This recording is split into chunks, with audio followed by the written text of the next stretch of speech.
We are again, Mr. Lauer. You know what? We got to apologize to some of our viewers on the Bossier Watch side. We lied to them Tuesday night.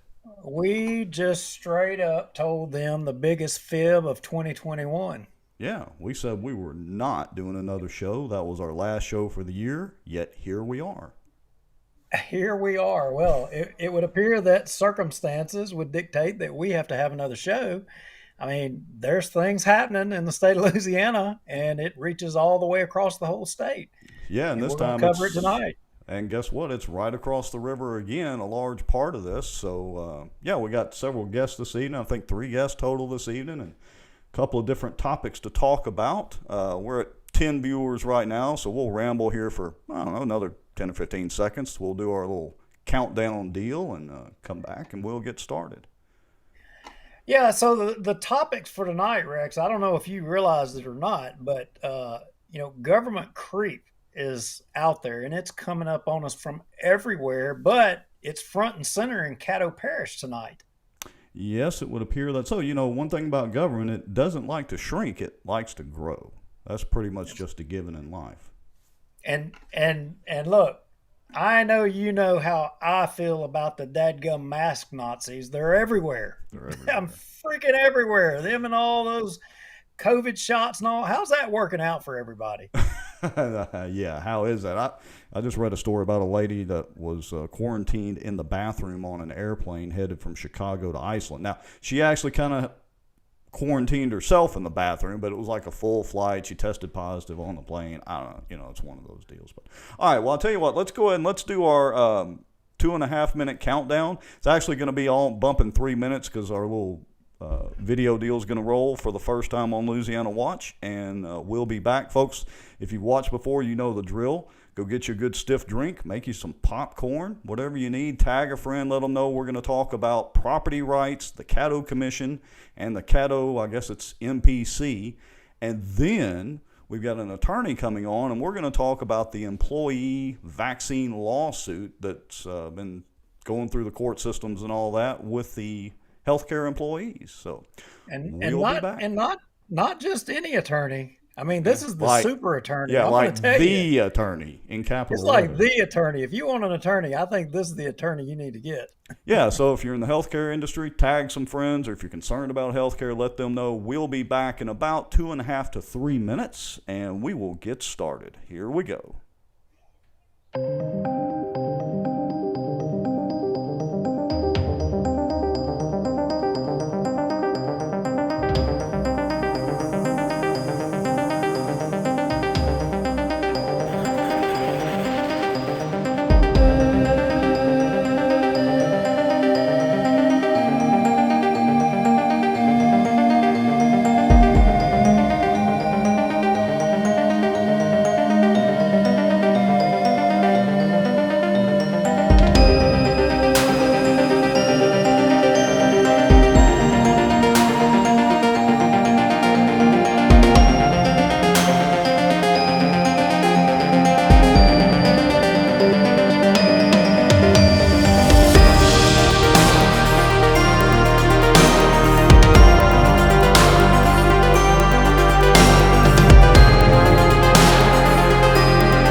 This live broadcast is brought to you by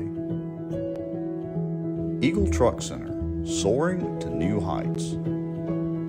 The Outdoor News, fishing and outdoors for our area. Acadiana Mortgage, over 23 years in the mortgage business. Smarter Geek, making technology easier. And the many supporters, donations, and folks sharing information and watching out for Bossier. Now, grab your popcorn and a drink. Here we go.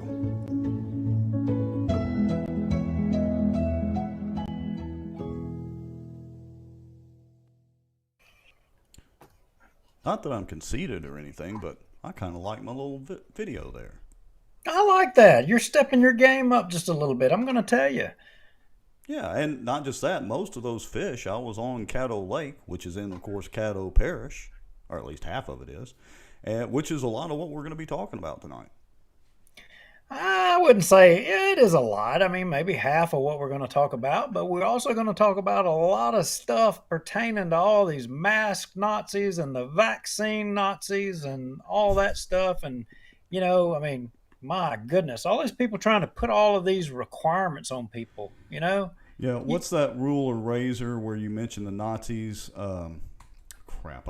Godwin's Law, which is basically that as an online discussion grows, how long is it till somebody mentions the word Nazis? It took us all of 3 minutes.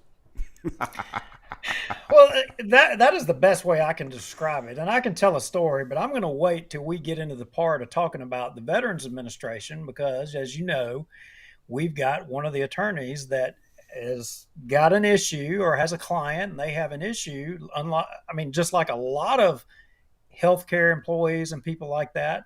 This was a little bit different, but I've got a story to tell you about the VA in Shreveport. Really? I mean, and yeah.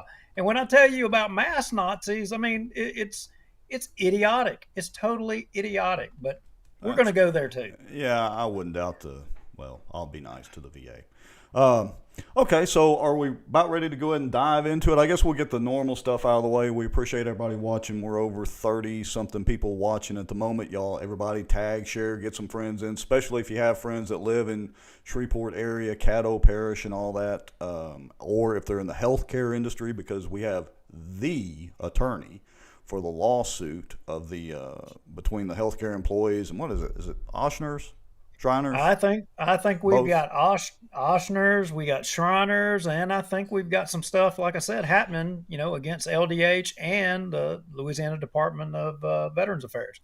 Yeah, and one more little technical tidbit, too. This will be the first show where we're broadcasting, actually, to 4 channels, to our, of course, Louisiana Watch on Facebook, and first time, Louisiana Watch, we're broadcasting live on our YouTube channel on Louisiana Watch, so just search Louisiana Watch on YouTube if you want to go there.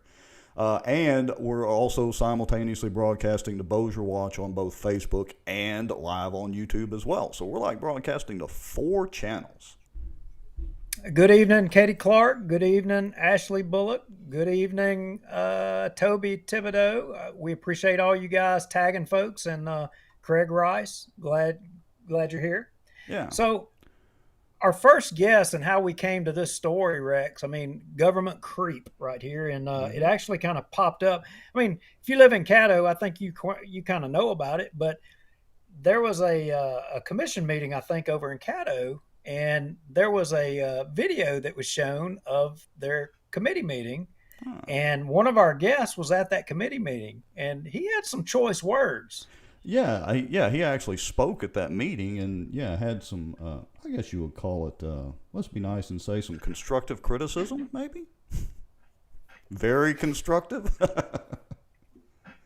Yeah. Well, let's roll that. Okay. And let's hear what he had to say, because I really appreciate what he said, and I appreciate how he said it. He wasn't mad. Yeah. He wasn't belligerent. He was just a matter of fact. And I think if we had more people speaking up and saying things the way he said it, I think we would progress quite a bit more in politics. Yeah, well, let's watch a little bit of video. I'm going to switch screens here. Let's see. And that's going to reveal our guests. I'm going to unmute them So we'll just start talking as soon as this video's over, but here we go. To your wants and needs. If you did it along the lines of property standards, where junk is already defined, and you can add whatever stringent you want to, and if the public thinks it's too stringent, then we'll fill this room up. And if you still pass it, we vote you out. I mean, it's democracy at its finest, in my opinion. But to say that we have to have an appointed board is incorrect. That's only if you do zoning. That's only if you do districts. That's not necessary in our case. And it's been successful all over the country. Attorney Bernstein. All right, so I'm going to pause it right there. Is that where you wanted to stop? That is the place. So, Chris, that is you. What I got to tell you, I appreciate what you were saying there, and it was just a matter of fact. It was business. You weren't mean. You weren't ugly. You just basically said, look, here, this is the case. Do what you want to do, and if you choose to do this, we're going to beat you at the ballot box. It's that simple. I mean, that's what I took. Well, with us at the Caddo Alliance for Freedom, at first we kind of whispered around in Government Plaza talking to our commissioners, and we come to find out that they put their pants on the same way we do. Matter of fact, they might put their pants on a little bit slower than we do, and we just talk to them just like we would talk to each other, and be to the point. As a matter of fact, if we don't like what they're doing, then we got to let them know, or they won't know the difference. Isn't that the way it is in everything? Representative McCormick, thank you for coming on and being with us. And, I know over the years dealing with legislation and going down and fighting and supporting bills and all that, I mean, wouldn't you agree that people coming to the mic and participating in the process and letting their elected officials know how they feel, doesn't that move the needle the most? You bet. That's what it's about. Elected officials care about two things: campaign contributions and getting reelected. And if you start threatening either one of those, you'll get their attention. That's what's so wonderful about this movement is around Caddo Parish right now. It's getting the people involved, just ordinary folks that just want to protect their private property rights. We're getting them involved and getting them motivated and showing them how to win. These bureaucracies, somebody said one day their playbook's about a page and a half thick. They just do the same thing over and over again. And that's what we're dealing with Caddo Parish right now. Go ahead, Rex. But you have to unmute yourself. I've been dying to say that all night. Oh, you should have let me know. I'm the tech guy, and I've got myself muted. The one who gets on his soapbox I don't ever get to say that. Yeah. All right. Anyway, so, yeah, I have no idea what I said before or didn't. But anyway, so the thing that you mentioned that kind of struck me, obviously the best too, Chris, was the fact that, you'll vote them out. But here's the challenge that I would present to not just you and your group, but anybody, is a lot of times groups say that, but sometimes there's not much follow-up to it. And I'm pretty sure your group will follow up with it. How many members, how many followers, how large is this group of people that are not happy with the Caddo Commission? Well, our following is it's around 4,000 people, but a lot of our following from out in rural Caddo Parish is a lot of elderly people, retired people, people that aren't in touch with Facebook. They're not necessarily social media savvy. So we probably have 8,000 supporters, all together. So we have 4,000 that we communicate with on a regular basis, and then we have 7,000 to 8,000 that are ready for a call to action at any time. Well, that's good. And the one main thing that you mentioned there to me was that you said some of the voters were in a slightly older demographic and rural, and they tend to be people that go to the ballot box fairly consistently. That's correct. Yeah, and that's what most of these politicians are going to be concerned with is, not necessarily how many people show up at a meeting as much as how many people show up at the ballot box to do something about it, and how well organized are you? Well, Well, and the way we look at it, as far as sticking that out, most groups like ours and ours probably should have dissipated a long time ago. But you know, private property makes an argument a lot different than others. You can tell people that they're fixing to get taxed to death, and it's a flip of a coin. They may or may not care.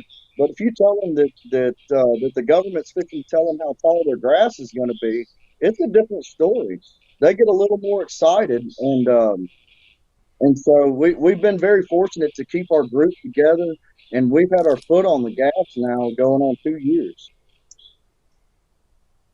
now the thing that kind of got this stuff kicked off, and Danny, chime in here on this, but wasn't there an ordinance? I think it was 6071, and then there was I think some other provision like an I-49, economic development thing. I mean, I kind of briefly read over it, and I haven't been over there, but it sounds like to me we're creating two more entities over there. Is that kind of the way this was?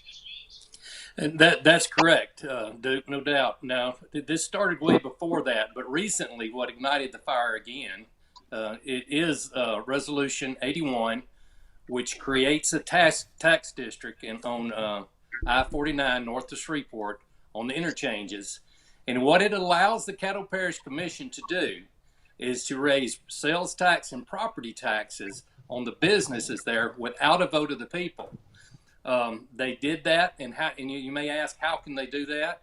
Well, this special program, if you annex in, if you leave out the homes, if there's no homes in, they were specially to draw the lines where there were no homes, and that's how they do it. That's the first thing that happened, and I got on the phone immediately when I seen who the property owners were. I got the ones I knew, I had the cell phones to several of them. I called them up and I said, hey, did you know the Caddo Parish Commission is putting your property in a tax district, and they can raise taxes on any business that may buy your property in the future? And they said no. They said, that can devalue my property considerably. And I said, yes, I agree. That's right. And so at the same time, they had this ordinance number 6071. And basically what it did was it expanded zoning to all of rural Caddo Parish. And both of these things were voted on and approved by all 12 Caddo Parish commissioners. I'm talking about the whole kit and caboodle. I mean, we talk about Republicans believing, less taxes and smaller government, and here they are growing regulations and growing taxes. And they're doing it in a way that, as far as the taxes go, that that nobody even knows it's coming. If it wasn't for Caddo Alliance for Freedom and sounding the alarm on bringing zoning to rural Caddo Parish, they wouldn't have known that. These commissioners are not going out to these landowners and saying, hey, I'm going to put your property in this. What do you think? They're not going to the citizens of rural Caddo Parish and saying, I'm going to zone your property. What do you think about that? It's my experience when somebody's hiding something, they're ashamed of it. And that's what's happening. I said the other night to my group, I said, I'm a state representative, and going to Baton Rouge and fighting is my job. But it is pretty aggravating to have to come back to my home parish and fight my own Republican commissioners over my private property rights. I'm be honest with you, it's very discouraging. I told my group the other day, we're going to start working harder to find true men and women that stand up with backbone, because we can't be being shanked in the back by other Republicans, and that's what's happening right now in Caddo Parish, and we're pretty disgusted with it. I totally agree with you, and I think we see it across the board. And I may put you in a little bit of a box here, but I see it in Bossier. I see it in different government entities. The Cypress Black Bayou District, that's a district that can just pretty much do what they want to do. And, I know that we had a constitutional amendment on the last election on, being able to enable a levy system down.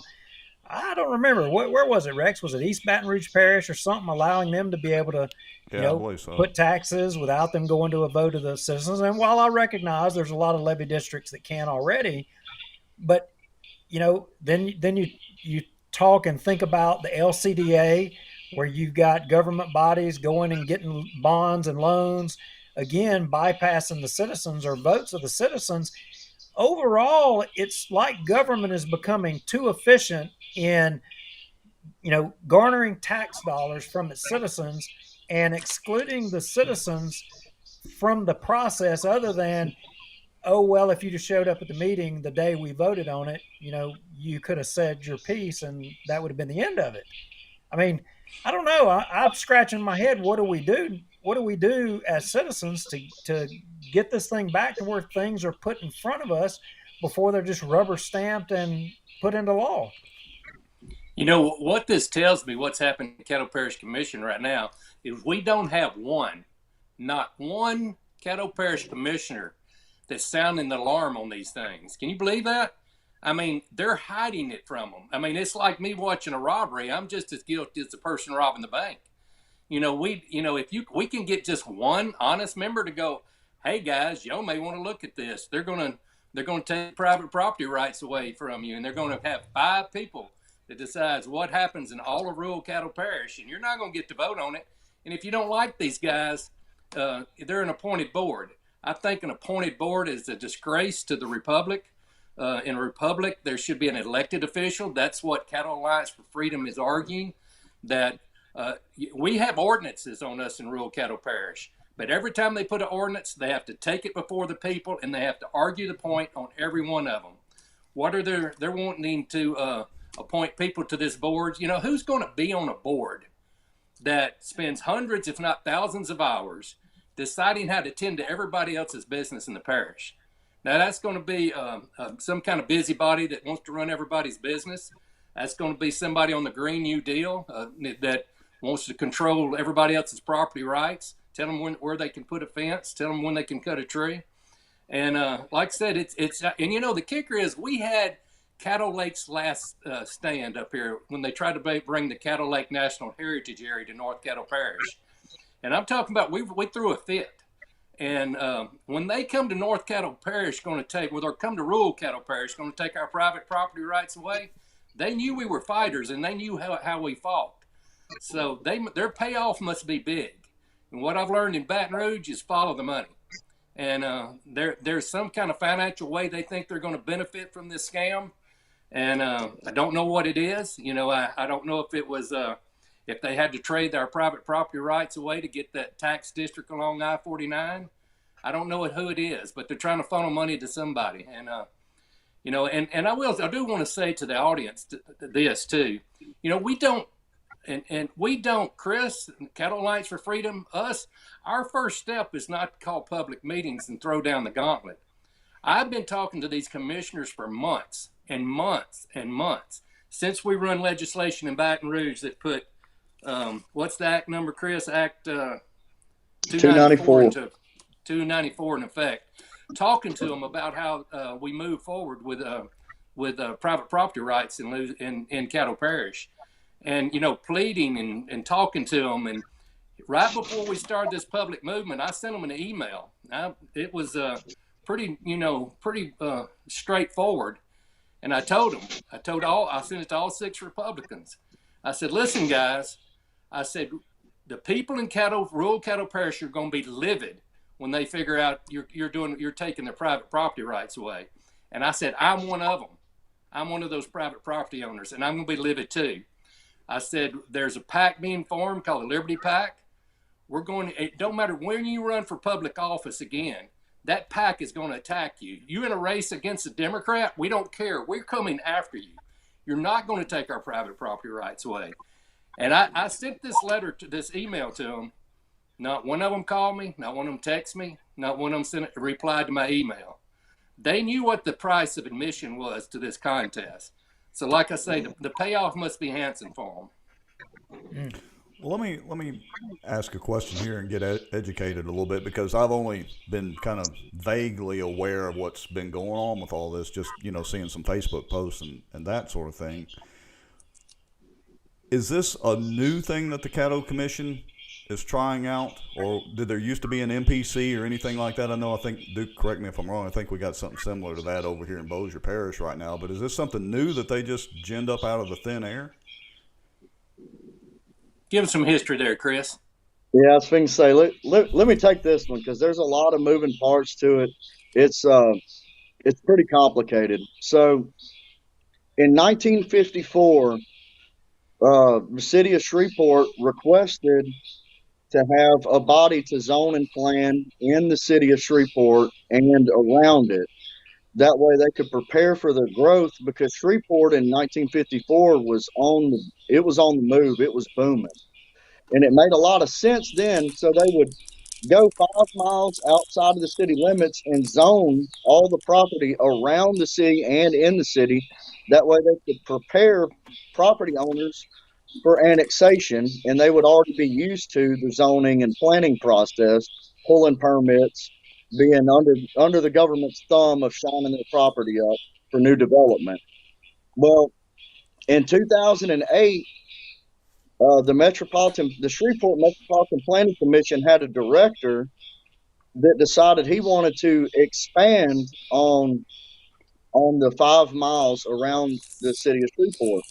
So what they did was they adopted a master plan that called for a unified development code. Now, Bossier has the same thing, so everybody on Bossier Watch might want to listen up. The Unified Development Code, what it is the Chapter 33 in the Louisiana Constitution gives municipalities the power to extend their arm of zoning and planning up to 5 miles outside of the city limits. And those zoning codes, such as how bright your exterior light can be, what surface your driveway should be, if you should or shouldn't have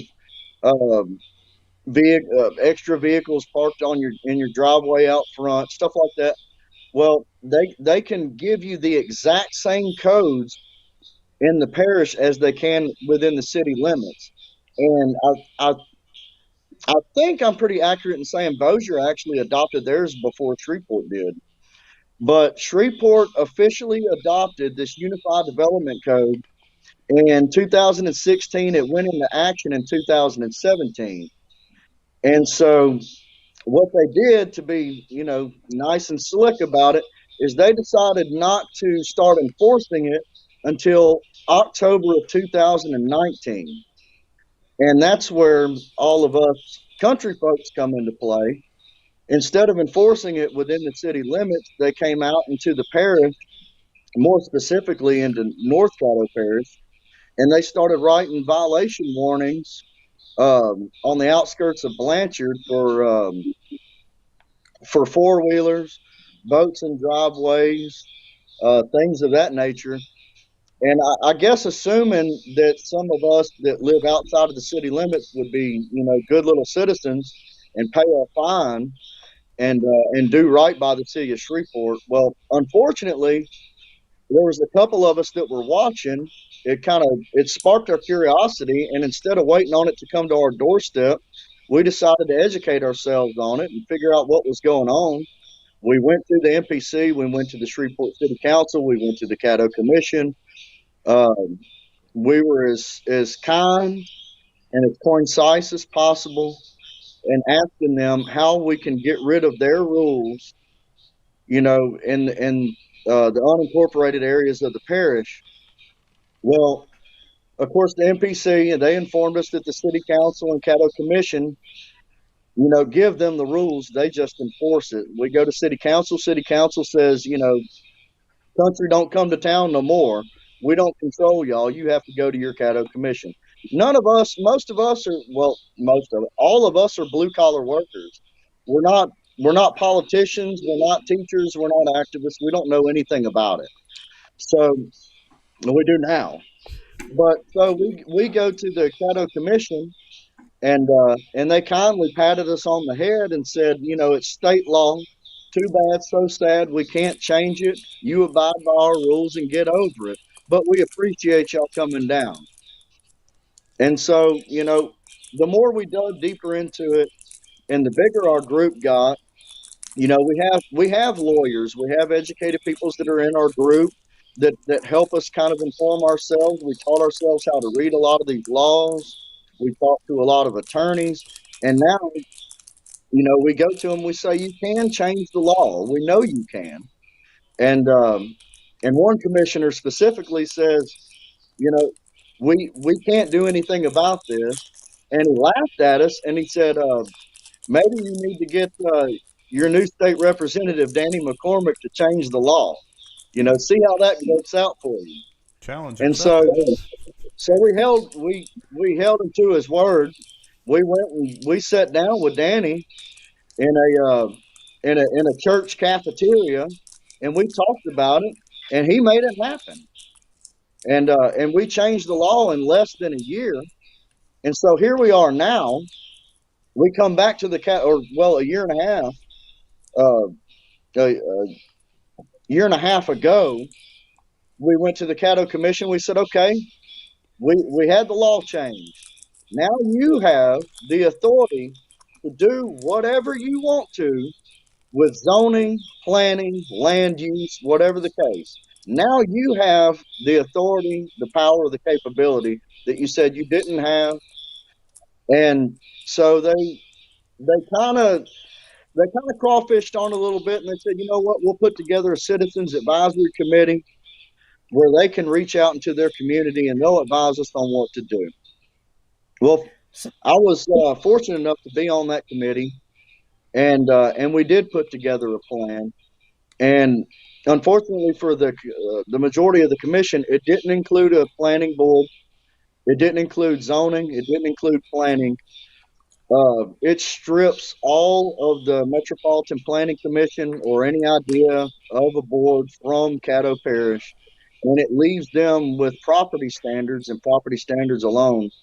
Well, instead of taking the advisory committee's resolution, they propped up this 5-man board for zoning and planning. They completely ignored what the people wanted in Danny's bill, what the people wanted in the Citizens Advisory Committee. I mean, for the past almost 2 years, we have completely jumped through hoops to make sure they had the authority to remove Shreveport and any city dweller from any kind of bureaucracy that had anything to do with our private property. Well, the commission turns around and they went ahead and did whatever they wanted to do anyway. They want to turn around and give us a body back anyway, and all the same rules. And instead of it being 5 miles outside of the city, well, now they have the authority to do it from here to Arkansas. They have the authority to do it from here to Texas. All over Caddo Parish, they have the authority to tell people what they can and cannot do with their private property, and they're taking complete advantage of it. And so now we're not whispering anymore. We're not begging anymore. Now we're demanding that they do exactly what we went to Baton Rouge to tell them to do. There's no more asking. Now if you do what we asked you to do, or we will get you gone. Well, I got to tell you, I love that. I like the sound of that. But Danny, across the state, I mean, what Chris just articulated, I can't help but believe that people in central Louisiana are not or have faced, these same kinds of issues. People in Lafayette, people in Monroe. I think this is something that probably happens a lot across the state. And what would you say? And I know that in this case, I heard the audio where the example was given by the attorney. I guess it was for the commission that, what would you say to the people who, if all of a sudden I bought this house out in the parish and tried to get away from everybody, then all of a sudden there was this, oil field yard put in next door to my property and I'm stuck. That's why you need to have all these rules. I think that was what the guy was trying to convey. What would you say about that? I would say that oil field yard has the right to be there just as much as you do. I mean, that's and a lot of us make a living in the oil field business, and I think that's what we need to go back to in this state, where we honor work and businesses and those people that provide jobs. I think we've got to the point where we think, the president can just print money and send it down here. I knew a man. I kind of tell you a story. When I was a young man, we had some friends that from South Texas. We went down there to visit them, and back then there was the boy that we were friends with. He was considered wealthy. He had a nice truck, nice trailer, you had a new truck, new horse trailer back then, you were considered wealthy. His daddy, though, had one job for him he had to do every summer. And that job was his daddy had chicken houses, laying hens. And his job was to put on a slicker suit and goggles and get on the tractor with a front end loader. And all summer he scooped the manure out from underneath those chickens with that manure falling on their head, his head, and all over him the whole time. His truck smelled horrible. It was terrible. And he pulled up one day. I said, "Man, we're young men." I said, "How you ever get a girl to get in that truck with you?" He said, "What you got to realize out here, that smells like money to these girls." And I think we need to get back to that. Caddo Parish wouldn't have a pot to piss in and a window to throw it out of right now. I guess that's a little oil field term, though. Maybe I shouldn't have said that. But anyhow, they wouldn't have anything if it wasn't for the Haynesville Shell. Even though in North Caddo Parish where I live, we don't have it, we're getting all of our roads repaved. We're getting all of our parish bridges fixed. That's what we need, is that kind of industry. And we need more of it, not less industry. There you can go to, if you want zoning, you could go into towns that you like. You can go in, like in Blanchard. Blanchard city limits is actually a small area, but there's a large amount of subdivisions around Blanchard. And when they were put in place, they were homeowners associations, basically, or covenants that they signed into. And so all of these people are private contracts in their subdivision. Now, I don't want to live under those, but they do. But that's private contracts between individuals. That's the way this thing needs to be regulated. Well, that was one of the questions that has been brought up in the comments section. And let me see if I can pull up Tim Euler's comment here. Let's see. He says, we've heard now the history and the comments and all that. Still haven't heard any solutions. What is the compromise? Is it going to, somebody else mentioned in the comments, is it going to be, individual regulations or individual, statutes or whatever for this and that, or is it going to be just a free for all? Well, we already have ordinance. Go ahead, Chris. I'm gonna quote you, Mr. McCormick. It's kind of hard to compromise when they don't bring anything to the table. What does the commission offer us for zones, planning, rules? Do they offer us sewage? Do they offer us, trash service? We're not the city limits. They offer us nothing. And we already have property standards. And property standards has been around for a long time, and a lot of people don't remember that it's there because it hasn't been enforced in so long. But in Chapter 30 of the Caddo Code of Ordinances, they talk about dangerous things on property, things that could harm your neighbor, things that are about private property protection. And right now, the ordinances that we're talking about, they're not giving you protection, they're taking away rights. And so we want to get back to having codes that are on the basis of protecting our liberty.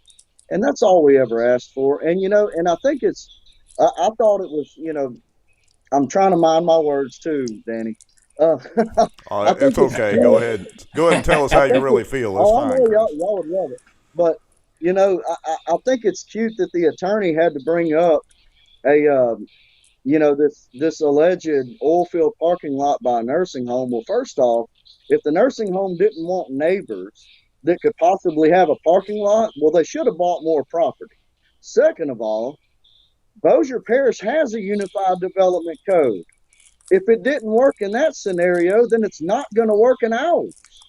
And that is the risk that you take whenever you live in an unincorporated area of any parish. You take the risk of having, that barefooted neighbor that has that dead truck in his front yard. Well, guess what? That's me. Well, I'm good with it. I was going to point out I would be violating, if I lived in Caddo Parish, at least 3 of these ordinances. Well, I guess 4 with the lights, because I got a window unit, my man cave, and office out here. I don't have any chickens. Well, Duke's got chickens. But my son is in the garage, literally under his car, pulling out the clutch right now. And I got a boat and a truck sitting in my driveway. I don't want to I let got too many cats out of the bag here, but some of those pictures that you're showing right now are pictures of some members of ours. Hey, So, it's all right. but the rules are so stringent that they could find a non-compliance anywhere on any property at any given moment. I mean, when we talk about an exterior lighting ordinance that talks about a foot candle, you can't have an exterior light that's brighter than a foot candle.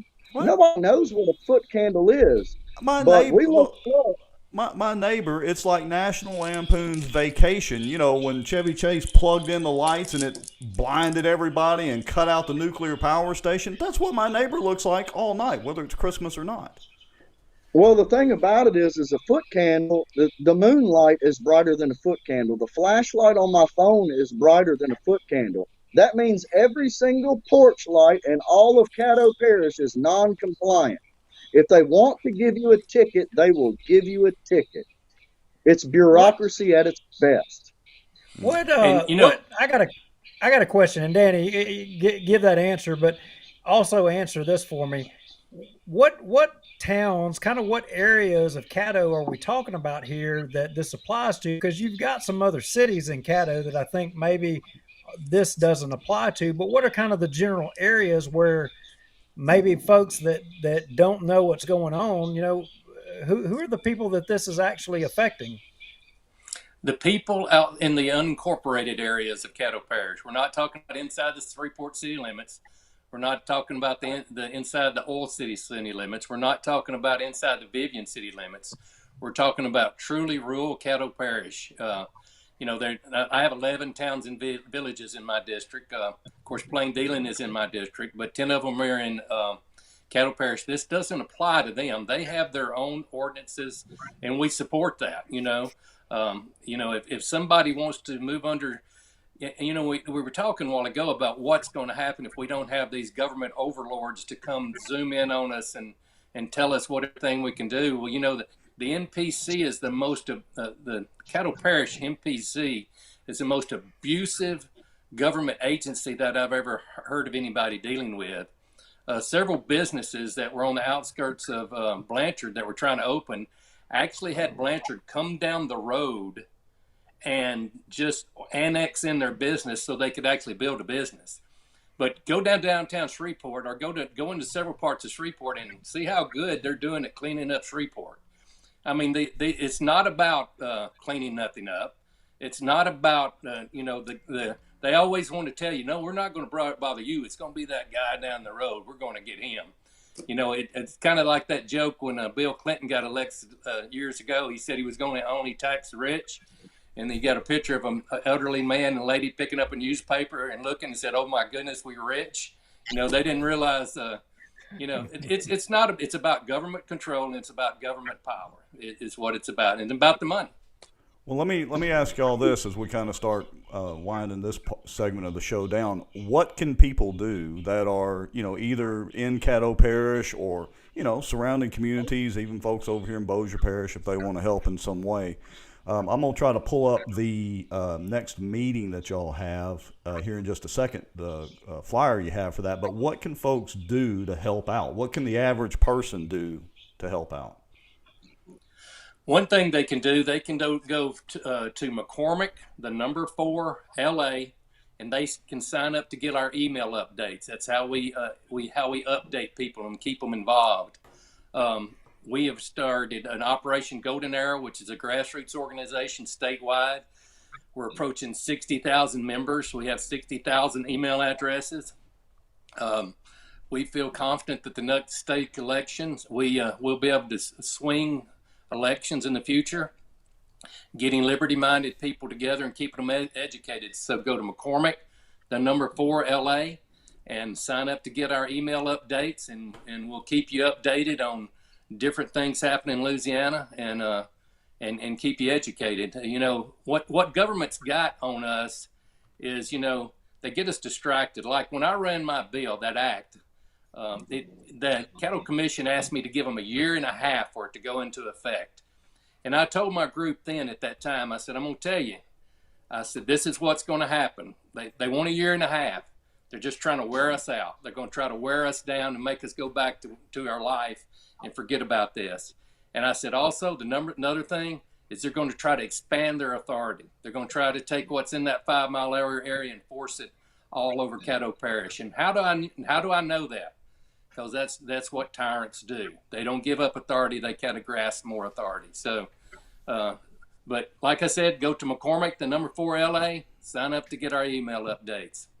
Yeah, and we'll make Find sure us on Facebook. We'll make sure and add that to the show notes and to the comments as well. And then, Chris, I've got the flyer up from the Caddo Alliance for Freedom Facebook page. Yeah. Folks, we'd recommend y'all go find that and like and follow Yeah, them. find us on the Caddo Alliance for Freedom. There's a group page where we're very interactive. We try to answer as many questions as we want to. We have uploaded files so people can educate themselves. We don't just tell people what to think. We put the facts up.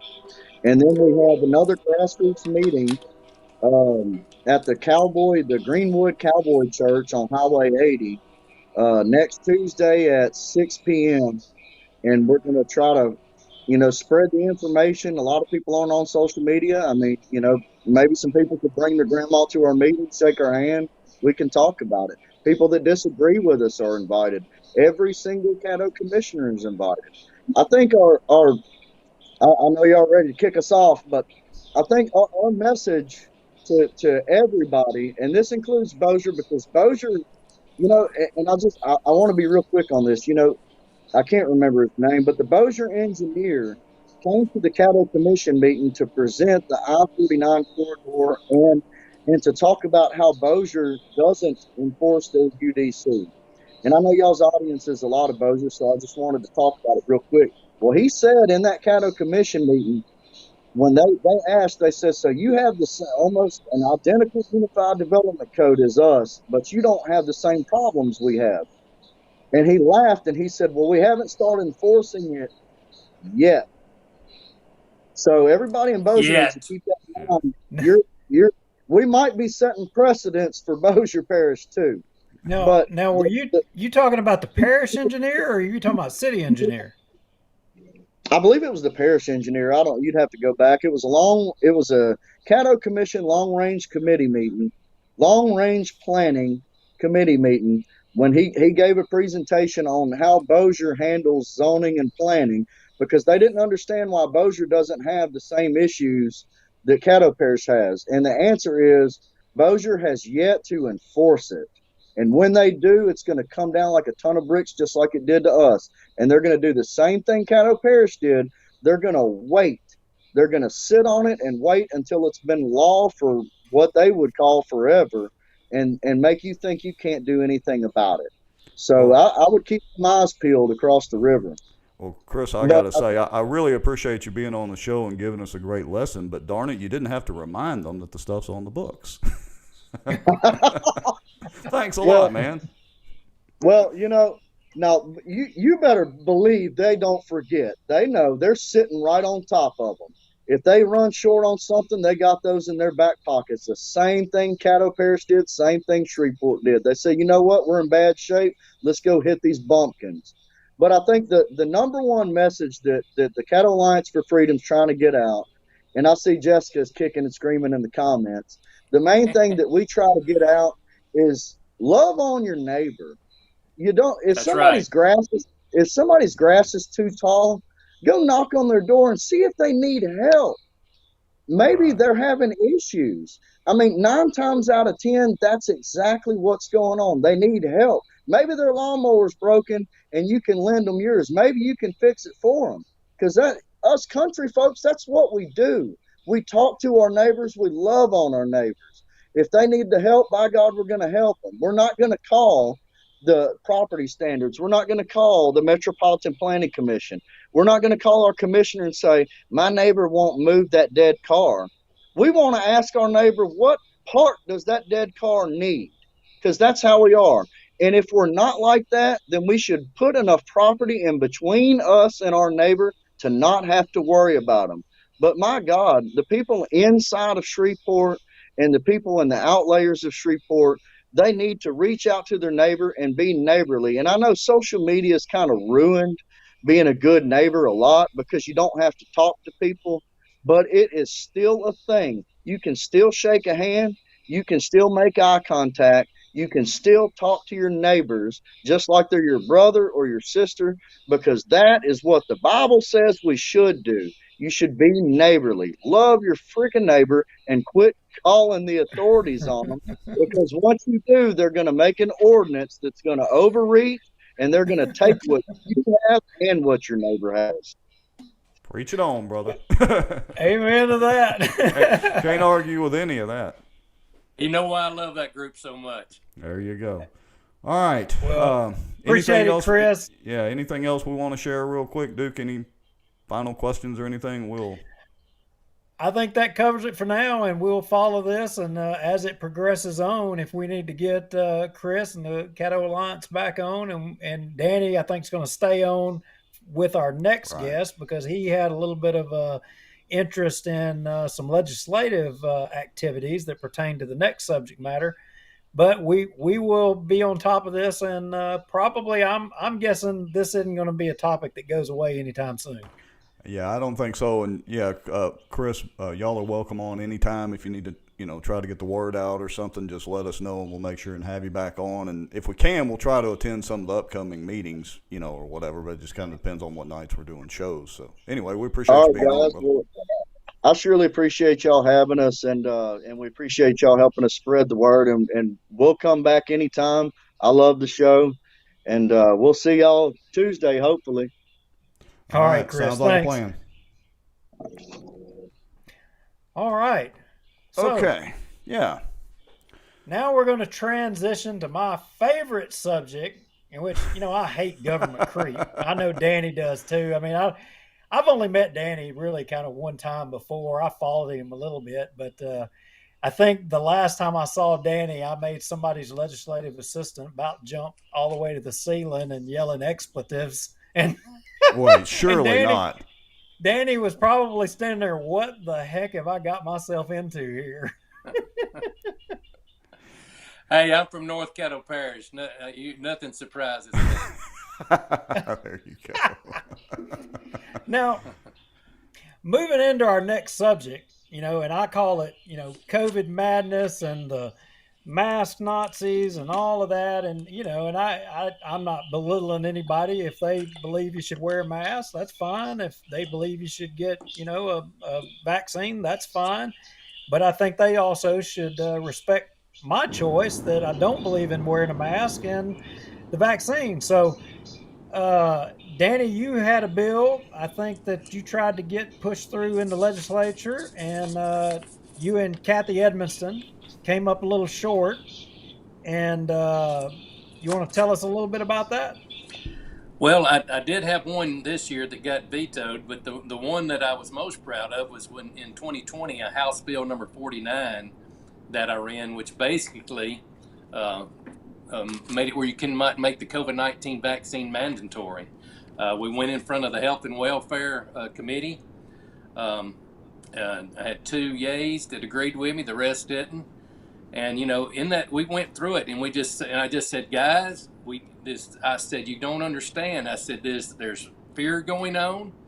I said, I said in the meeting, there's going to be billions of dollars. And then I said, no, hundreds of billions of dollars made off this vaccine. They will make it mandatory. I'm telling you, this legislation needs to be passed.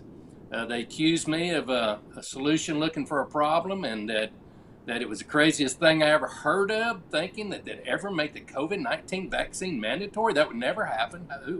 I said, guys, it's greed at its best. I mean, you got government and big business in together. They're going to make this vaccine mandatory. The group of lobbyists for the pediatricians was the biggest one that come to the table and argued about it and argued against it. And I said, I was even confused by that, because at that time it had basically no effect on the younger group. So why is the lobbyist for the pediatrician arguing against this bill? And now we see why. I mean, what if you had a product the government could mandate that you take? I mean, what if we mandated everybody watch this show? I mean, and we're going to put them in jail if they don't. And, the world's going to come to Now you're talking. Wait a minute. I got to stop you right there for a second before we bring Shelly in. But you mean that vaccine's not actually free? Is that what you're telling me? No, they took that money from our kids and grandkids and to make those vaccines. But hey, you know, that's big business and big government. You know, one of the definitions for fascism is when big business and big government get into bed together. And that's what we have going on right now. You know, I'm going to run another bill this year that's going to say the same thing. I imagine a lot of those people that voted against my bill are going to be shocked, because behind me, sadly, so sadly, if they would have just worked with me on this, behind me this year is going to be, the room is going to be full of people that have lost their jobs, been discriminated against, people that are going to be vaccine injured. And all that my bill did was just give the people a choice. I mean, even one of the members that voted against my bill is vaccine injured now on the Health and Welfare Committee. I mean, it's so sad that, you know, that government works the way it does. But, you know, the room was full of lobbyists against my bill too. Now, you know, it's not helpful when you got a room full of lobbyists fighting you, but I think you've got a lot of legislators, folks that work side by side with you that aren't necessarily being as helpful as they could be.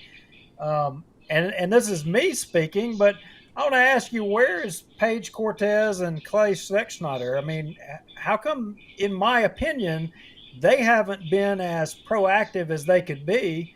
I mean, why do you think they haven't been more out front on these issues? Well, I don't know the answer to that question. As far as the Senate goes, I don't know. I can tell you about Clay Schexnayder. He traded his soul for that gavel. He's traded his soul for that. He went. The Republican delegation endorsed another candidate for Speaker.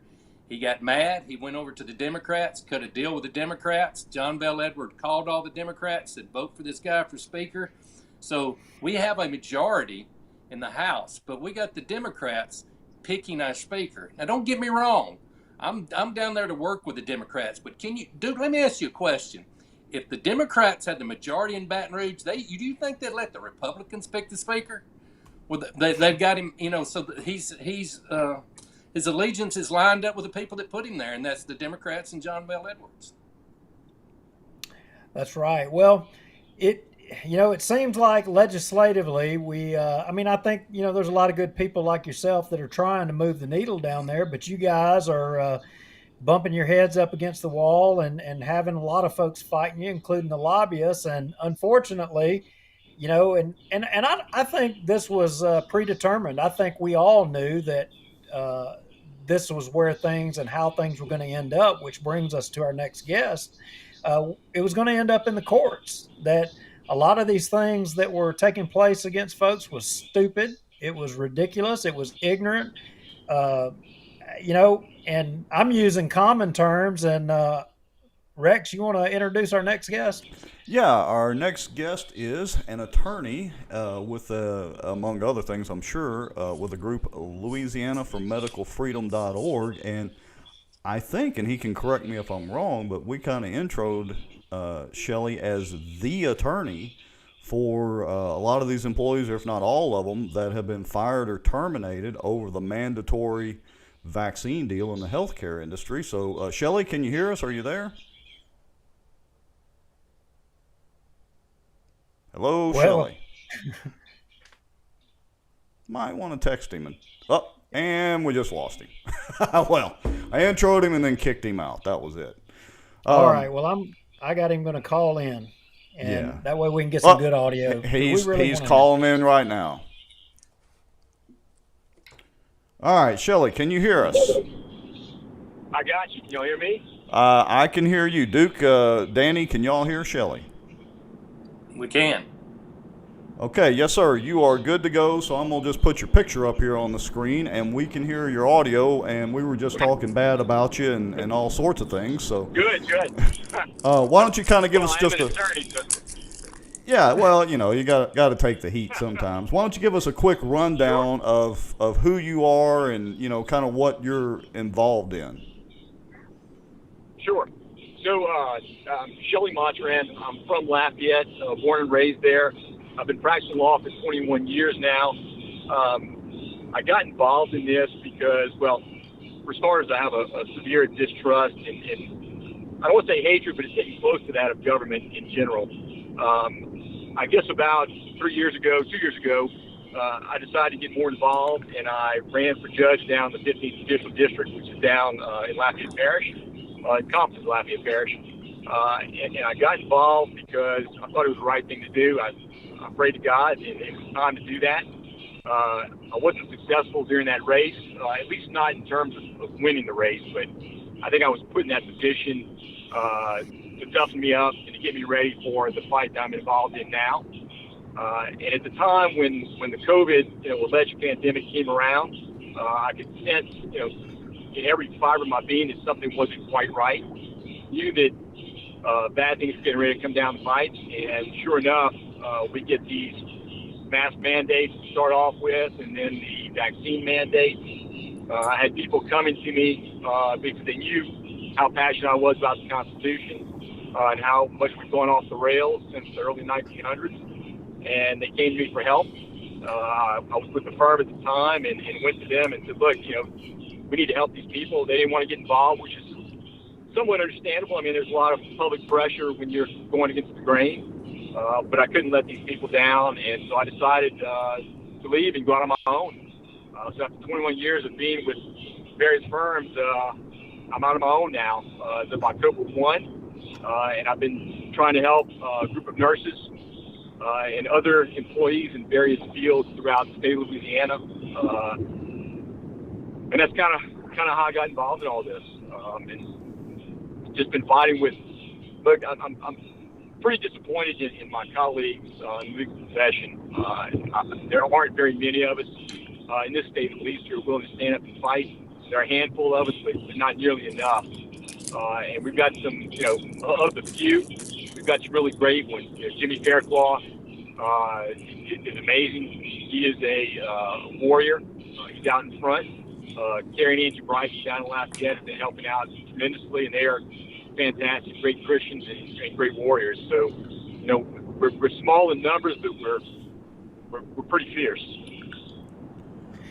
Well, Shelly, this is Duke, and there's three issues or three cases that I want to kind of touch on and get you to tell us a little bit more about.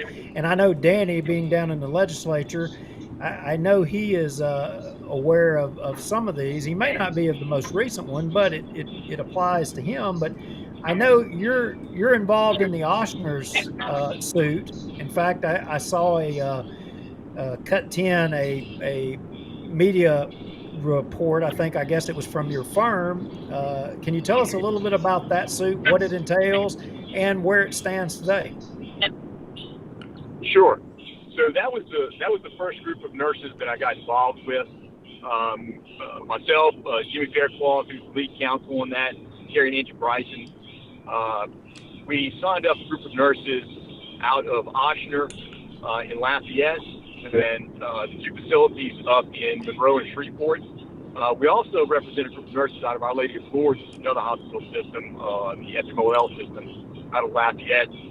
We filed identity suits. You've got the accomplice within the Third Circuit Court of Appeal.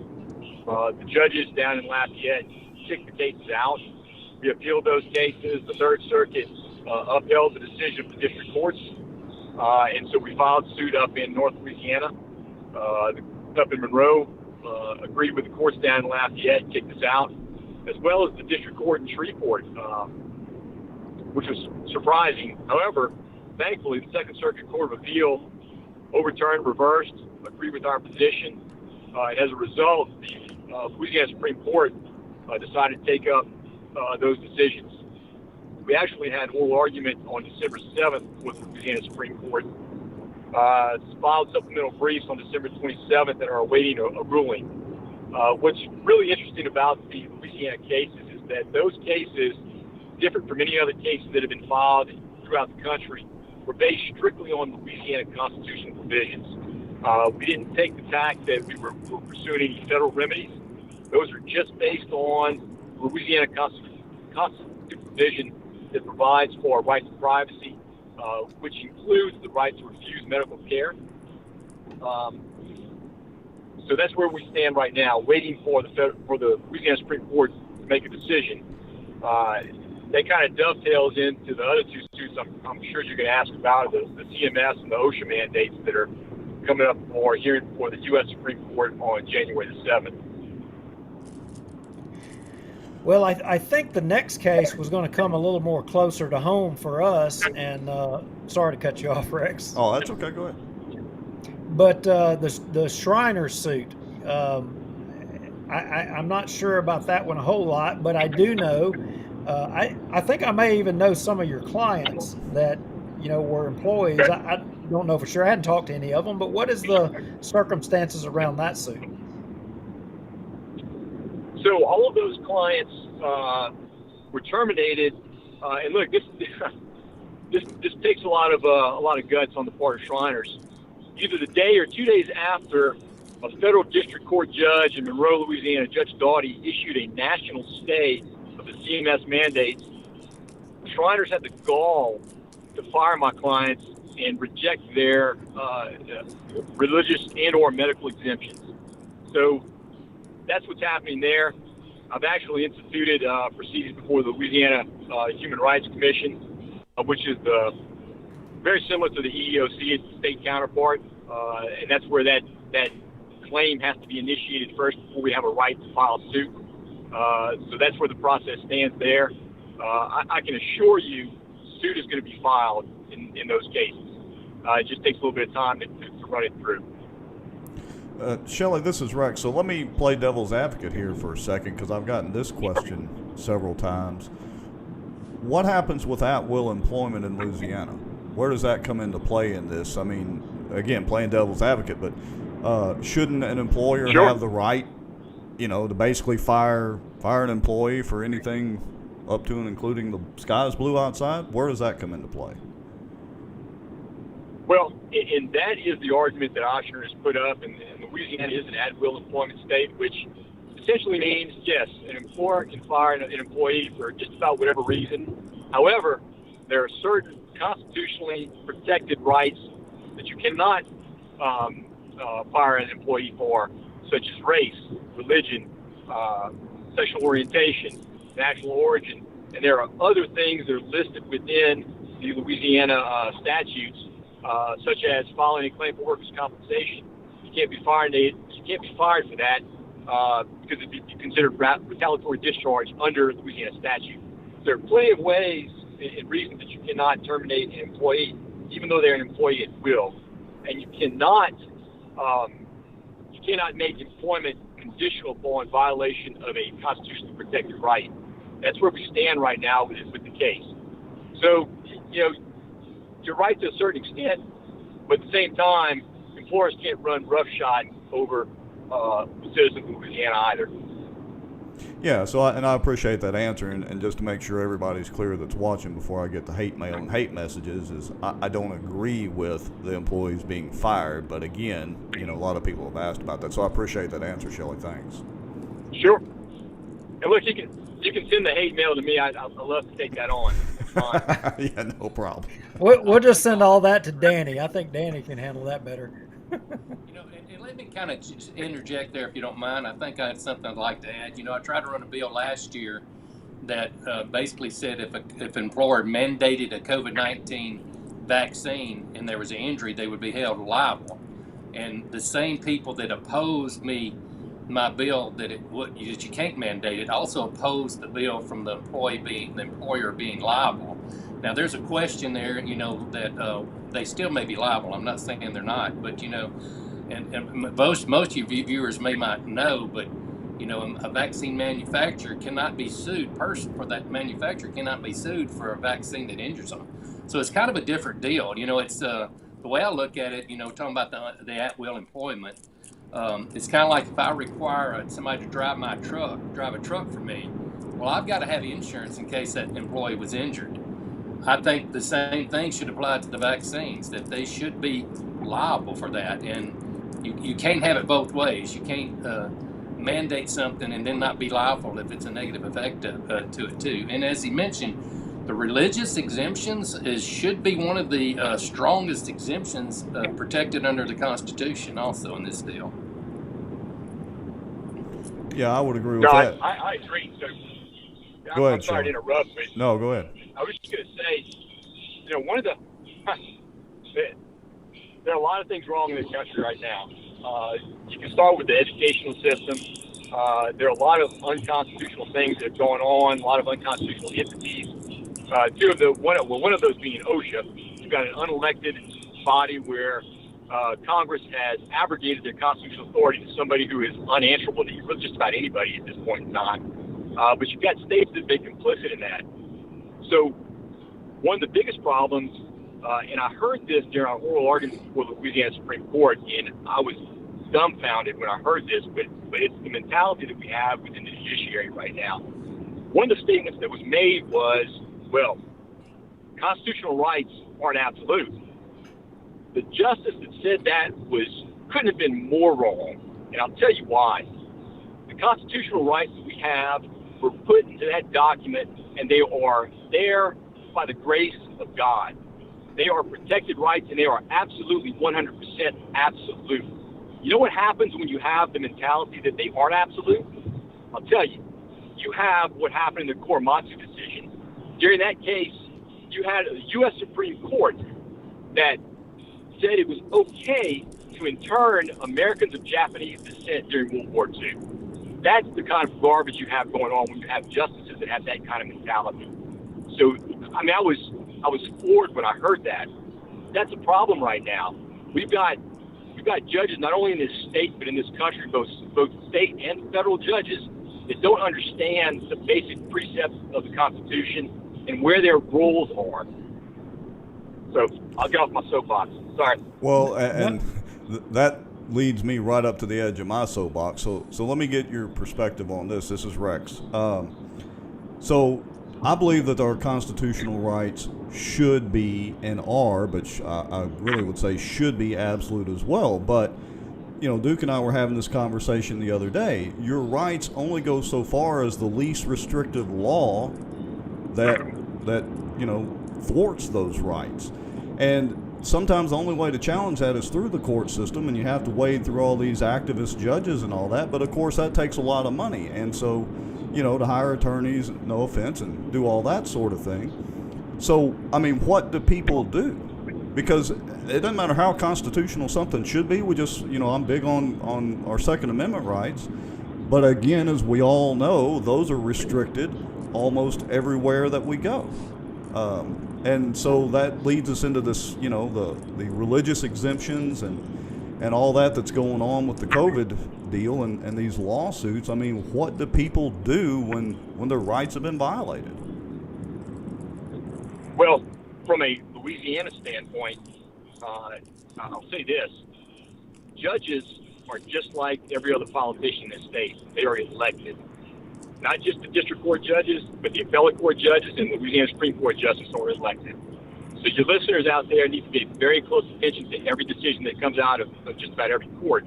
And when these judges become activists, they need to be made to pay by being unelected and kicked out.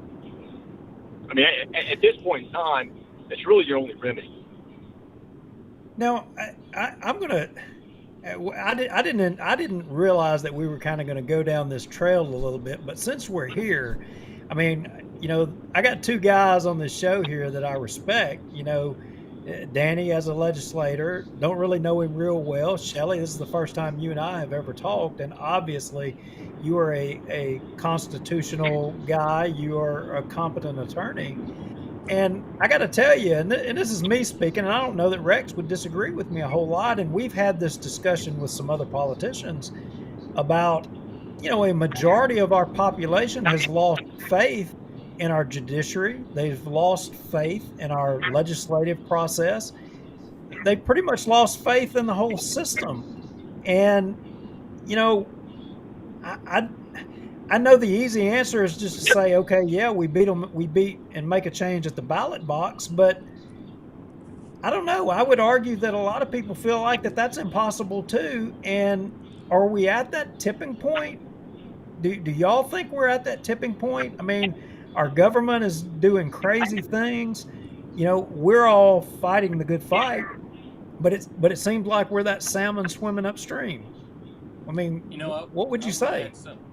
I would add interject there. Back to before I run for office, I researched. How do we change this country all the way down to a revolution, an armed revolution? And what I found about revolutions were this: is you usually wind up with something way horrible than what we have than what you already have. They don't work 99 or 999 times out of 1,000.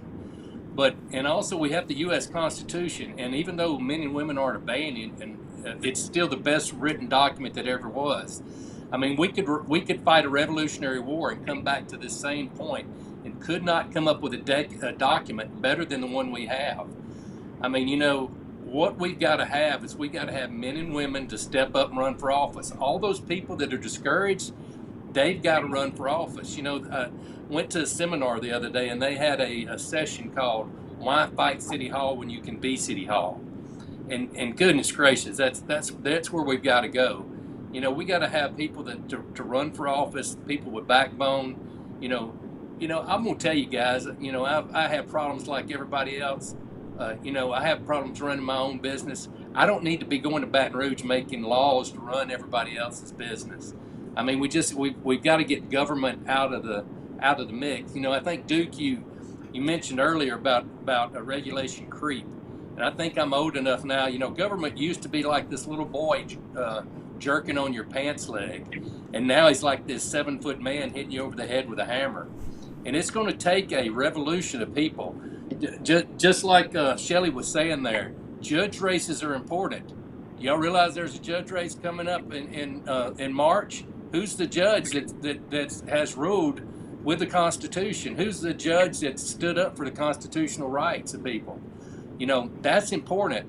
When I was in Baton Rouge, when I first got there, there's this old guy down there from South Louisiana. And we are nothing alike, but I like him a lot because he shoots straight. And I said, man, how are you going to make this vote and go back home to your people? He looked at me, he said, man, this is when I first got there. He said, these people won't remember 5 months from now, much less 4 years from now, what you did. And that's the problem. You've got to have people in the community, like we talked earlier about Caddo Alliance for Freedom, and they're just sitting there in those commission notes and taking notes. And that's what it's going to take. And I'll have to say about Shelly, I have the utmost respect for you, sir, because I know how hard it is to find a lawyer to take these cases. It's an honorable thing you're doing, and I don't know, but I bet it's a great sacrifice. People have been kicked out of their law firms for taking these cases, and that's what it's going to take. But I want your listeners to know we have the high ground. History's proven that men like us have the high ground. Men and women that choose to take the good fight, we have the high ground, and we're going to win this. Now, it's not going to be it's going to be like digging a ditch. It's going to be hard work and take a long time, but that's my hope. Well, I couldn't disagree with that at all. And, again, it's like we were talking about earlier, and the question that I posed earlier is, how strong is the group? Is the group going to follow through? A lot of people get all up in arms, but you're right. A couple of months later, or certainly a couple of years later, most people don't remember this sort of thing. And, we can say a lot of bad things about social media, and like or dislike Zuckerberg and Facebook or whatever platform, but the truth is, it's leveled the playing field, because we can all get over here on our soapbox like this tonight and bring the truth out, the inside baseball of this stuff out to everybody watching, and hopefully help maybe organize or galvanize a few people. Shelly, that kind of leads me into a question, or segue into a deal. So as far as these suits go, kind of, for the common person out there that has heard that a bunch of nurses and all that got fired and healthcare employees got fired, what is kind of the real quick summary status of that, and what's the next path moving forward for those employees? Well, so right now, and look, it's not just healthcare workers. I'm inundated with phone calls every day from people throughout this state, and not only throughout this state, but I get phone calls from around the country because they've seen my name associated with some of these cases. In employees in in various fields of employment, I've got people in the oil field industry that are being fired, threatened to be fired because of the OSHA mandate. We've got, in addition to the case that we have pending before the Louisiana Supreme Court, Jimmy Faircloth is one of the lead counsel on the OSHA mandates and the CMS mandates. Those two cases are going to be argued before the U.S. Supreme Court on January the 7th. What most people don't realize right now is that the OSHA mandate has been suspended until February 1 by OSHA itself. But you've got employers out there, and I know this because I have people calling me and telling me this. The employers are saying, now we're still going to push through with it anyway. You got to get the jab or you can be fired. So what I would tell everybody right now is file your religious exemption. I don't care what the people tell you, what the employers tell you, whether they said, well, we set a deadline, those are artificial deadlines. File your exemption now. Send them to the HR and do not quit. Make them fire you. I'd like to touch on a little bit of what Representative McCormick was talking about, and I appreciate your kind words, sir. I really do. And I don't know much about you, but from what I've seen, you seem to be fighting a good fight, and we appreciate that. From what can be done, I would agree that violent revolution is not the way to go, especially the kind that you saw in the French Revolution. It creates a vacuum, and you get a worse problem than what you started with. I do think that you need to galvanize the people, get them more involved in the political process, get good people running for office, and you've got to vet those people. When I ran for judge last year, I can tell you I ran against two other people. I was the only constitutional conservative, but those people changed their party to Republican affiliation before the race, and we had that going on way too much. I'm a registered Republican, but what I like to say is I'm a Republican, not a Republican. A Republican means you're just one of the sheep. It's a noun. Republican means you believe in conservative constitutional principles. And everybody, I don't care what race, what background you are, you should be a constitutional conservative because those principles outlined in that document apply to everyone. It doesn't matter what your race or religion is. Freedom, liberty, those apply to everybody. So everybody should be a constitutional conservative. But that aside, I would love to see in this state, for sure, more restrictive term limits. I know we have them in place right now. What you see, and I'm sure Representative McCormick can testify to this, you've got people who run for the House of Representatives, and when they're turned out, guess what? They jump over and run for the Senate seat. I mean, it's ridiculous. You've got people who are sitting there and they make this a job, a career. It's not. That's not what it was intended to be. You have people like our founding fathers who got up there. They didn't want to be there. They went there to make a difference. They had to get back home so they could run their businesses. That's what we need to start. That's what we need to get back to. I'm tired of these career politicians who are looking at this as a job as opposed to service to their communities. And until we get that mentality back, it's going to be a long, hard road. Well, let me ask you this because we've had a couple of questions. So if somebody needs some help or needs, some direction on where to go, maybe they've been, maybe their employer is forcing them to take the needle and they're filing or want to file for the exemption or whatever.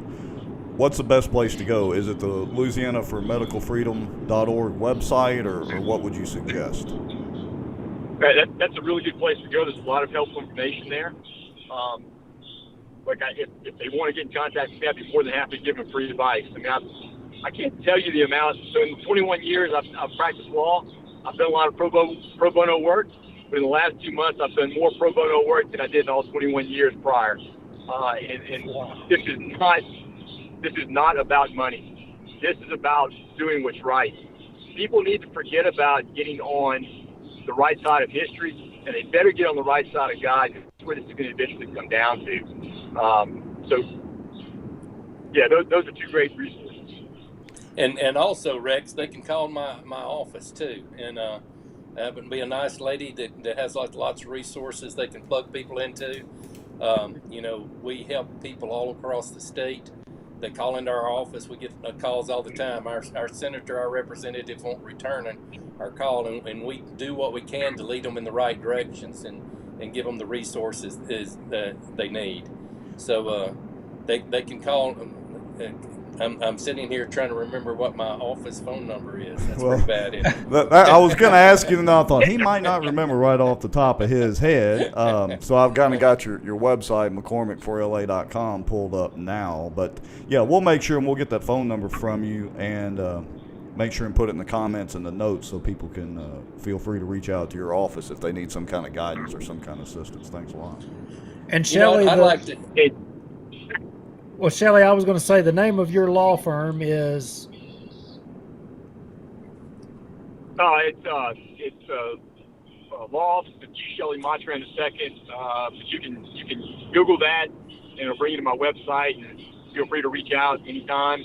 I'll be more than happy to assist in whatever way I can. And I'd like to interject one other thing, if y'all don't mind. We're talking about, electing the right kind of people. I'll ask y'all this question. What's the only gubernatorial candidate that y'all know of, possible candidate, that has been fighting for the rights of the people in Louisiana?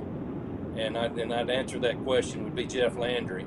I've met Jeff a few times. I know him casually, but I'm judging him by his fruits. We were talking about biblical principles. We're supposed to judge a tree by its fruits, and he is the only candidate stepping out there fighting for the people and the rights. And to me that means everything. I mean, don't tell me what you're going to do. Show me what you're going to do.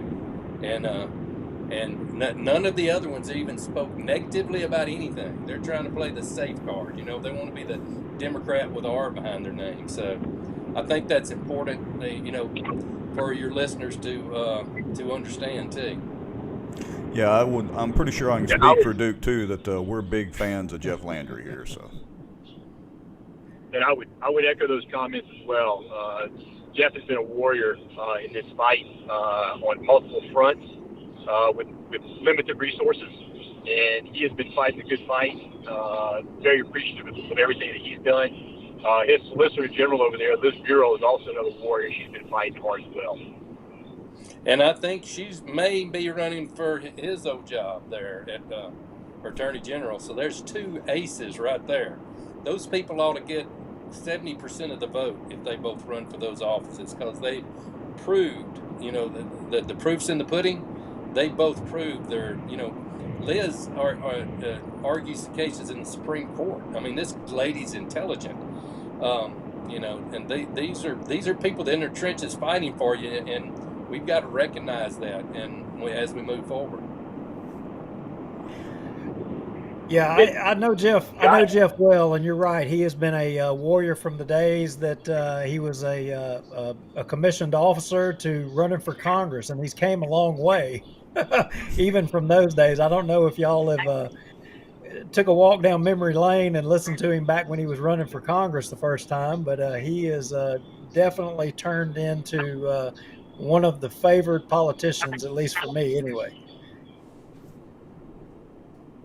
And maybe we got a judge race coming up in Caddo Parish. Maybe y'all would do a show on that sometime. That'd be interesting, and have those judges bring their proven liberty stance to the table. I'd like to see that. Yeah, we'll give them some real questions. Now, Danny, I could throw a curveball out here and put you and Shelly at odds, possibly here a little bit. Who are the two candidates in that race? Only. Say it again. I don't want to put you against a trained trial attorney here.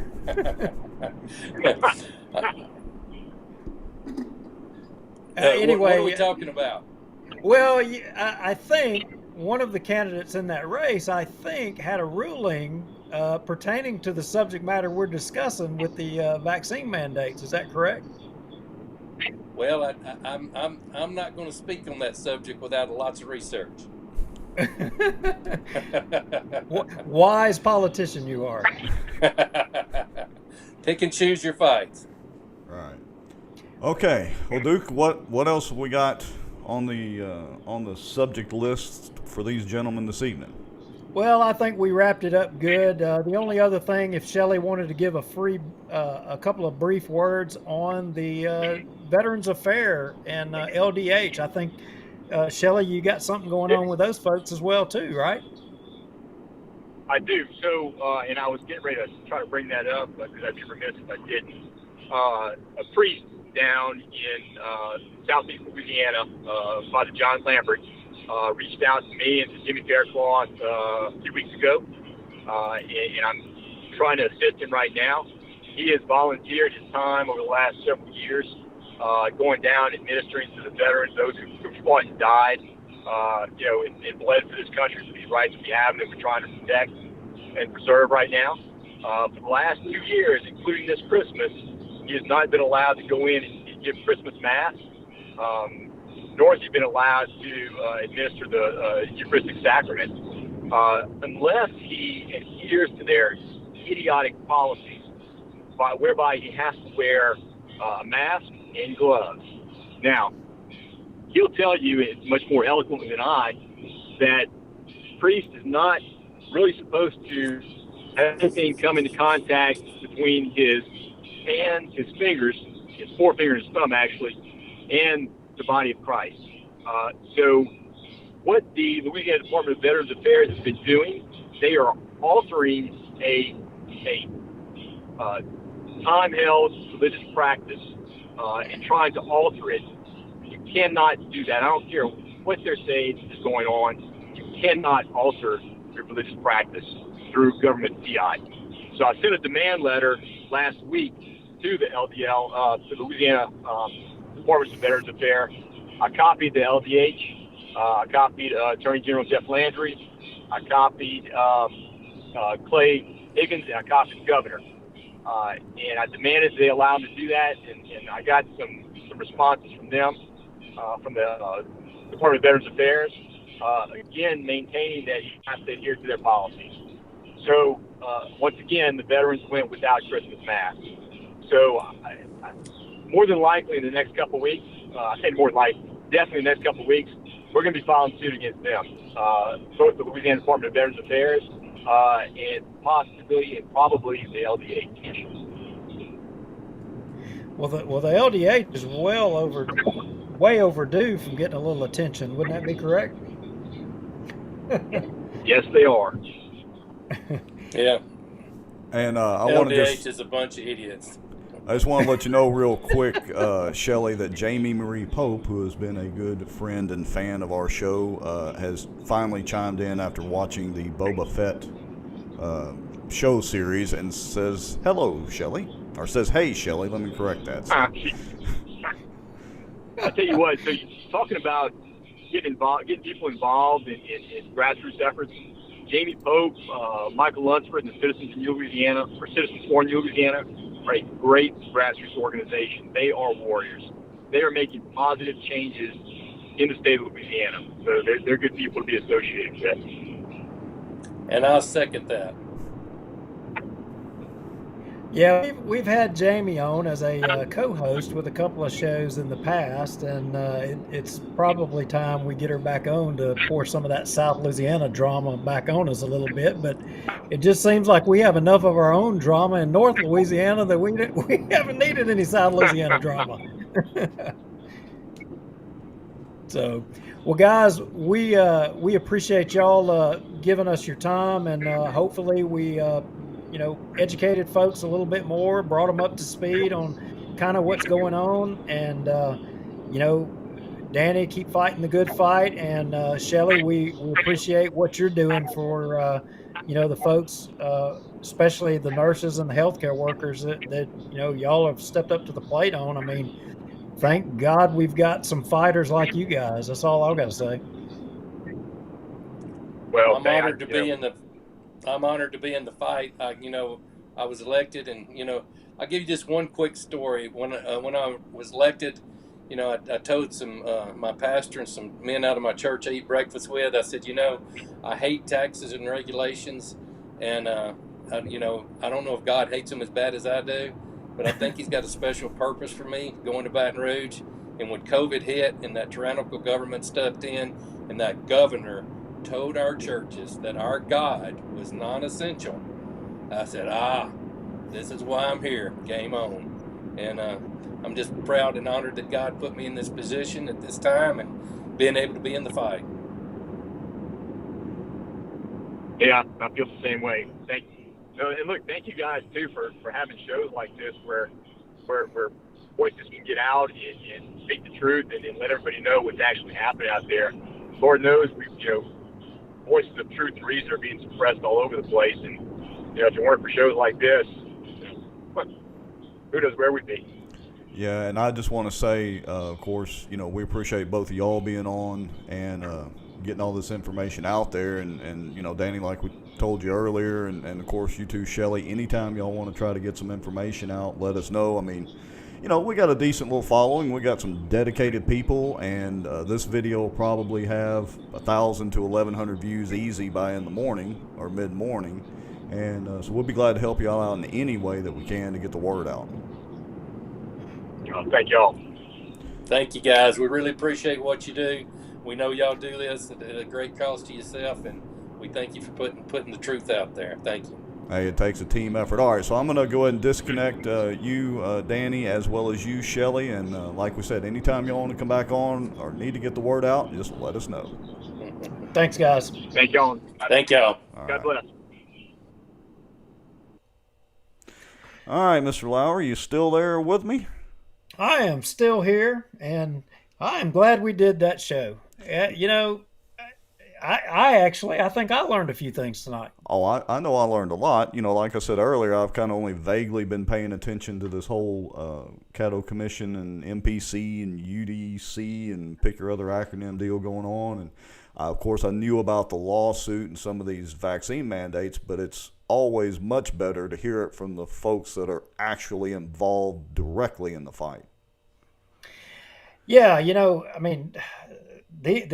Shelly and those guys are in the trenches, like actually in the courts, mixing it up. I mean, right there from the horse's mouth, you heard it. I mean, and then Danny and them, especially with everything that he's got going on with the Caddo Parish MPC deal, as well as fighting the fight in the legislature, especially trying to get some legislation moved on this issue. And I think it's insight for people that maybe down to earth insight that maybe don't follow things, hearing it from them. I mean, I think that makes a difference. It makes them understand that while you may not be as educated on the issues, the fact that you have an opinion, these folks need to hear your opinion. Yeah, and your opinion matters. Yeah.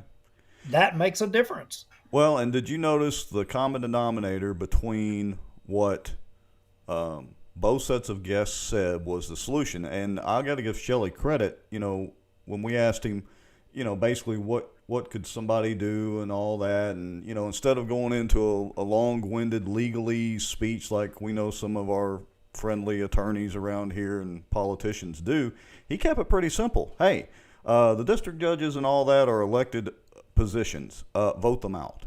And what was the answer to the Caddo situation? Get involved. If they don't do what the folks want them to do, vote them out. I mean, both answers were really that simple. Yeah, that's what Chris said. He said, you know what? You can choose to do it, and that's all right. We'll just see you at the polls. We'll vote you out. Yeah, you can go. Simple as that. I mean, it's a solution to our problems in Bossier. They don't, come around and do what the majority of citizens are asking to do. Vote them out. Simple answer. All right, so I'm going to go ahead and say it. This is the last show for 2021, Rex. If you call me, I'm not going to answer. We're not doing another show. Hey, wait a minute. Folks, we have to be truthful here. That's not how this show went down. The Bossier City Council is not having a special meeting between now and the 1st, so I know. They did cancel that, and you're more than welcome to do your own show if you want, but I'm signing off, and no pretty graphics. You'll have to do it straight from your phone or something. But in all seriousness, you're right. It's been a great show, very educational, and I think not only did we learn a lot, the folks watching learned a lot, and so it was definitely worth go ahead and firing up the software and getting on the social media platforms tonight.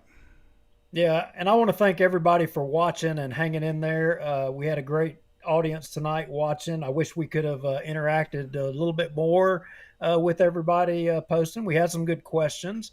And if you're new to the show and you're watching, hey, this is kind of what we do at least once a week. And, invite some people to like our page and help us get the message out. I mean, we're not paid. We don't do this for money.